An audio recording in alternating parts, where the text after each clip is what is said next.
Alright, so here's the chopper complete. I know that I was working on the chopper and then I decided to stop videoing it because I was running into paint issues. I must have painted this bike like 3 times, but finally I got a good paint job down. Look, it's chameleon from green to this copper color. Let me try to go around and see if we can make it change.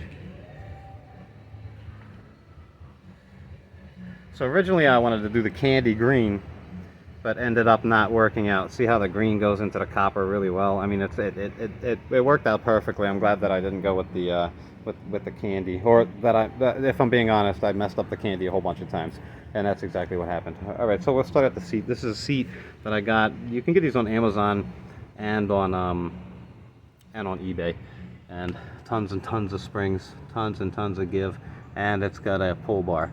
So if somebody wants to ride behind you, they can just grab the bar and pull, and it's a really nice design. It's really soft, and it's a nice seat, man. So because I'm 6'3", I had to get a seat post that fit this bike, and Pedal Chopper has these aluminum seat posts.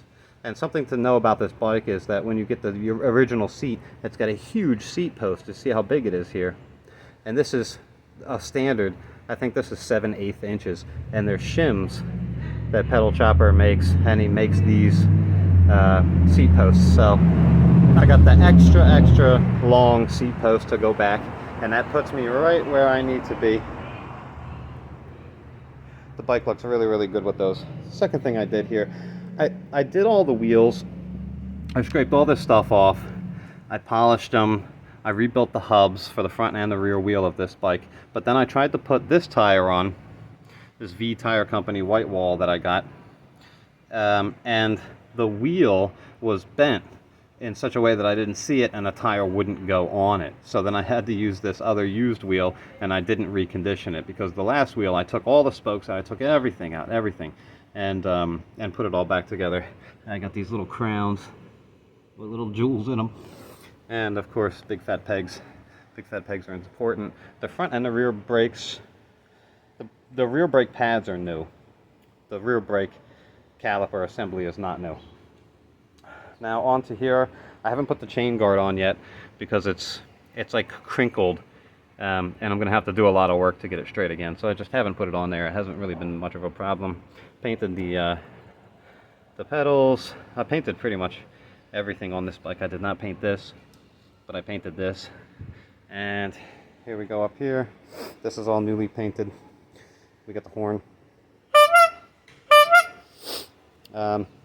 In the front here, we can see this is all brand new brakes. Everything, the whole thing is brand new.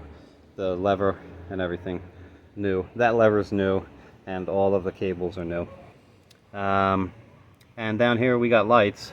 It really shines in the daytime. I mean, in the nighttime, it really doesn't shine in the daytime. Pegs on the front. Little crown there. And this is what the wheel looks like when I finished it. All aluminum. The spokes, everything aluminum. And the rear wheel was like that, but now the rear wheel is like this. This is just a used wheel that I got and kind of just put on the bike. What else is there here that I've got? Oh, I got some rear view mirrors here. I think that they suit the bike. They suit the bike pretty well, and they work good too. There's the horn, and also these grips. These are motorcycle grips. And so you have to buy 2 packs of these, because one is a regular size and one is like thicker to get the throttle. So you have to buy 2 packs of these, and I found them on some kind of like a wild clearance. They were $6 for a pack of each. So I bought 2 packs of them to make a complete set for the bike. And other than that, I don't know what to say. White walls. It looks like a Cadillac. It feels nice. It rides really smooth. And I'm happy about the paint job. The next one I do, I'm going to do the candy. It's just that I really didn't know how to do the candy before, and I messed it up so many times that I didn't feel like dealing with it anymore. But next time I'll be able to do it, because I've learned my lesson. Thanks for watching, everybody. Once again, I'm sorry I left you guys in the lurch there with this build, but I'm happy that I'm able to show you this complete bike here. And thanks for watching. Much appreciated.